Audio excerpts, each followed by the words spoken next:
Pukul 6 waktu Indonesia Tengah. RRI ND menyiarkan Warta Berita.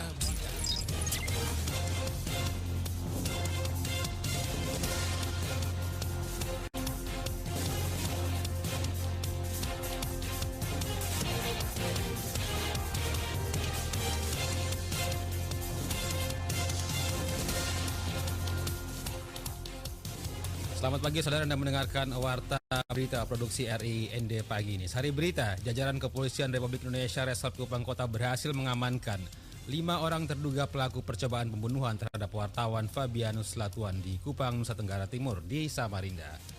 Jelang kedatangan Presiden Jokowi pada momentum peringatan Hari Lahir Pancasila 1 Juni mendatang, berbagai persiapan dan pementasan dilakukan oleh Pemkab ND. Pendengar, mengakhiri Warta Berita Daerah pagi ini, kami ajak Anda untuk mengikuti liputan dokumenter dengan judul Etu, Tinju Adat Pemersatu Suku Nagekyo. Bersama saya Rizwan Sumi, inilah berita selengkapnya. Kita awali berita pertama. Jajaran Kepolisian Republik Indonesia Resort Kupang Kota berhasil mengamankan 5 orang terduga pelaku percobaan pembunuhan terhadap wartawan Fabianus Latuan di Kupang, Nusa Tenggara Timur. Kapolresta Kupang Kota, Kombes Pol Risian Krisna Budiaswanto kepada awak media mengatakan, sejak peristiwa percobaan pembunuhan terhadap wartawan Fabi Latuan pada tanggal 26 April 2022 lalu, pihaknya telah melakukan penyelidikan dan pada 29 April 2022 telah berhasil mengidentifikasi salah satu wajah pelaku. Dari hasil identifikasi diketahui jika pada 4 Mei 2022 kemarin, 4 orang tersangka lainnya berada di daerah Samarinda, sehingga untuk memastikan hal itu pihaknya pun melakukan koordinasi dengan Polda Kalimantan Timur. Dari nama-nama tersangka tersebut juga diketahui telah membeli tiket dan hendak melarikan diri ke Jakarta. Krisna Budiaswanto juga mengatakan meskipun ada 5 pelaku sudah berhasil diidentifikasi, namun 1 tersangka lainnya masih melarikan diri. Meski demikian, identitas pelaku sudah dikantongi sehingga dirinya berharap dalam waktu dekat juga bisa segera diamankan. Sampai sejauh ini sedikitnya sudah 9 orang yang telah dimintai keterangannya dan ada 8 barang bukti yang telah disita. Beralih ke berita selanjutnya. Pemerintah Provinsi NTT diminta agar memproses 22 desa persiapan di Kabupaten Manggarai menjadi desa definitif setelah lebih dari 3 tahun masih berstatus desa persiapan.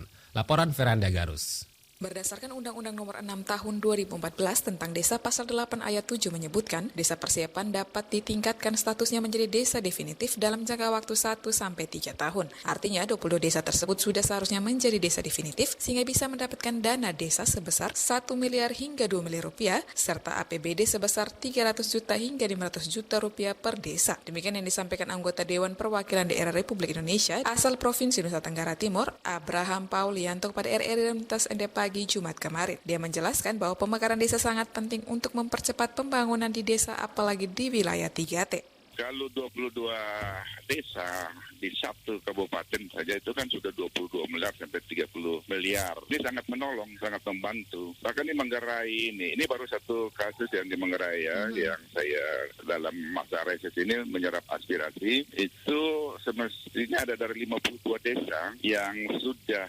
dilengkapi dokumennya, tapi sudah hampir 3 tahun ini belum diproses ke pusat begitu. Jadi saya sebagai anggota Dewan Perwakilan Daerah Republik Indonesia, tugas saya untuk menjadi penghubung antara pusat dan daerah. Informasi ini saya semua cross-check dengan pemerintah provinsi agar cepat segera diproses, karena itu tadi kita sangat membutuhkan gitu ya.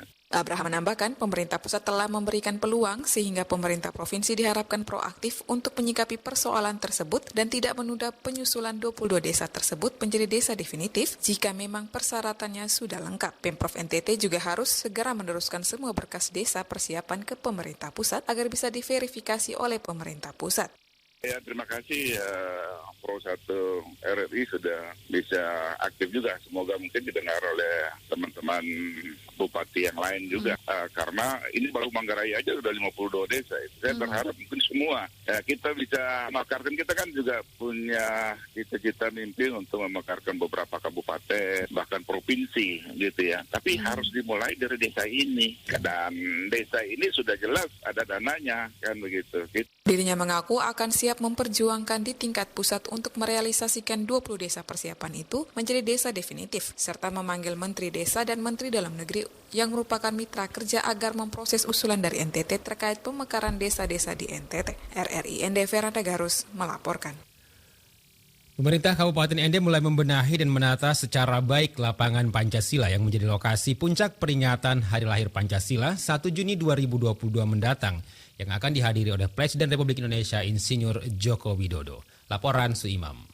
Meskipun kepastian kehadiran Presiden Jokowi untuk memimpin langsung apel peringatan Hari Lahir Pancasila 1 Juni 2022 di Ende masih menunggu informasi resmi dari Sekretariat Kepresidenan atau juru bicara Kepresidenan. Pemkab Ende telah melakukan berbagai persiapan untuk menyambut kehadiran Presiden Jokowi pada acara tersebut. Demikian Kadis Penanaman Modal Kabupaten Ende, Kanisius Poto, kepada wartawan Kamis 5 Mei 2022 di lapangan Pancasila Ende. Dijelaskan persiapan-persiapan tersebut diantaranya melakukan pembenahan dan penataan secara baik lapangan Pancasila Ende serta pengecatan dinding tembok tribun utama dan pengelasan tangga tribun yang mana semua pekerjaan akan rampung sebelum tanggal 1 Juni 2022. Dikatakannya pihaknya menghimbau kepada masyarakat yang sering berkunjung ke lapangan Pancasila agar apa yang sudah ditata secara rapi di tribun utama ini dimohon untuk bisa menjaga bersama keindahannya dan jangan lagi melakukan aksi coret-mencoret di tempat tersebut. Diharapkan untuk bisa menjaga fasilitas yang sudah dibuat bagus ini biar kota kita makin indah. Diharapkan tidak melakukan vandalisme atau coret-menyoret di tembok-tembok yang ada di sekitar lapangan Pancasila ini. Kita juga turut berpartisipasi, saling menjaga, saling menegur apabila ada adik-adik kita yang melakukan vandalisme tersebut. Karena ini untuk kepentingan kita bersama, untuk keindahan kota kita yang kita sama-sama cintai ini, dan kita menyongsong kedatangan Bapak Presiden Republik Indonesia yang akan melaksanakan apel peringatan Hari Lahir Pancasila di Kota Ende. Ia melanjutkan terkait hal ini pihaknya akan berkoordinasi dengan Kodim 1602 Ende dan Camat Ende Utara untuk bagaimana mengawasi tempat lapangan Pancasila ini dengan melakukan monitoring dan patroli rutin agar tidak ada lagi oknum-oknum yang jahil yang sengaja mencoret dinding tribun utama maupun tangga-tangga di lapangan Pancasila usai pengecetan nanti.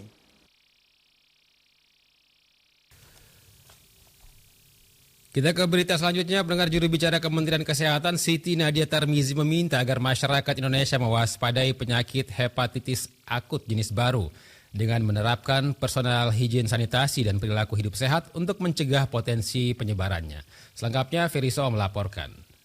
Hal itu dikemukakan juru bicara Kementerian Kesehatan Siti Nadia Tarmizi saat diwawancarai RRI Jumat pagi. Menurut Nadia, pada tanggal 12 April 2022 lalu, WHO mengumumkan ada penyakit jenis baru, yaitu infeksi pada jaringan atau organ hati yang menyerang anak di bawah usia 16 tahun. Menurutnya sudah ada 20 negara yang melaporkan kasus ini dan jumlah kasus saat ini terus bertambah. Penyakit ini merupakan penyakit yang disebut dengan penyakit hepatitis, tetapi jenis hepatitis yang berbeda dengan selama ini yang dikenal dan harus diwaspadai oleh seluruh masyarakat karena ini merupakan penyakit hepatitis jenis baru dan menyerang pada anak usia di atas 1 bulan sampai 16 tahun dan kebanyakan menyerang pada anak-anak usia 6 tahun.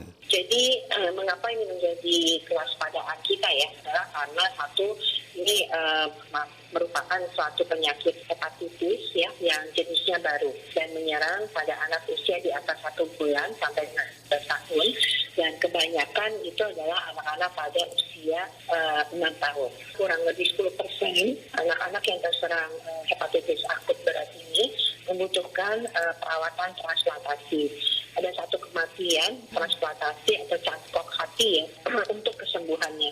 Dan ada satu kematian yang dilaporkan. Jadi kalau kita lihat angka case fatality rate-nya tidak tinggi, tetapi resiko kemudian terjadi kerusakan yang luas pada jaringan hati ini yang tentunya harus menjadi perhatian dan kewaspadaan kita. Tanda-tanda menurut Nadia biasanya dimulai dengan keluhan pada saluran pencernaan seperti mual, muntah, diare yang terus menjadi berat dan mulai munculnya warna kuning pada mata dan kulit. Bagi masyarakat Indonesia, pihaknya berharap untuk selalu menjaga kebersihan pribadi dengan menerapkan personal hygiene sanitasi dan perilaku hidup sehat untuk mencegah potensi penyebaran daripada kemungkinan kasus hepatitis akut yang berat ini. Jadi yang paling penting adalah mengenali gejala-gejala awal, yaitu tadi seperti mual, muntah, diare. Jangan dianggap ini adalah gejala ringan ya. Kalau kemudian dalam 1-2 hari masih terus terjadi mual muntah bahkan bertambah berat, jangan menunggu dulu menjadi kuning, tapi segera kemudian bawa ke fasilitas pelayanan kesehatan untuk mendapatkan pengobatan. Nah, kalau sudah warna kuning, apalagi kemudian sampai terjadi penurunan kesadaran ya, kejang-kejang ya, ini tentunya sudah stadium lanjut daripada hepatitis. Nah, ini kita tentunya akan sulit ya memberikan pertolongan. Oleh karena itu kita tetap mengingatkan kepada masyarakat untuk menjaga kebersihan pribadi ya, dengan menerapkan personal higien sanitasi dan perilaku hidup bersih sehat. Kita bisa mencegah potensi penyebaran daripada kemungkinan kasus hepatitis akut yang berat ini. Sementara terkait 3 kasus hepatitis akut pada anak yang terjadi saat ini, juru bicara Kementerian Kesehatan Siti Nadia Tarmizi mengungkapkan bahwa Kemenkes dan Dinas Kesehatan DKI Jakarta tengah melakukan investigasi kontak untuk mengetahui faktor resiko. Berdasarkan hasil investigasi didapati bahwa 1 kasus memiliki penyakit penyerta. Nadia mengatakan sampai saat ini ketiga kasus itu belum bisa digolongkan sebagai penyakit hepatitis akut dengan gejala berat, namun masuk pada kriteria pending klasifikasi karena masih ada pemeriksaan laboratorium yang harus dilakukan, terutama pemeriksaan adenovirus dan pemeriksaan hepatitis E yang membutuhkan waktu antara 10 sampai 14 hari ke depan. RRI Ferry Soo melaporkan. Pendengar, selanjutnya kami ajak Anda untuk mengikuti liputan dokumenter dengan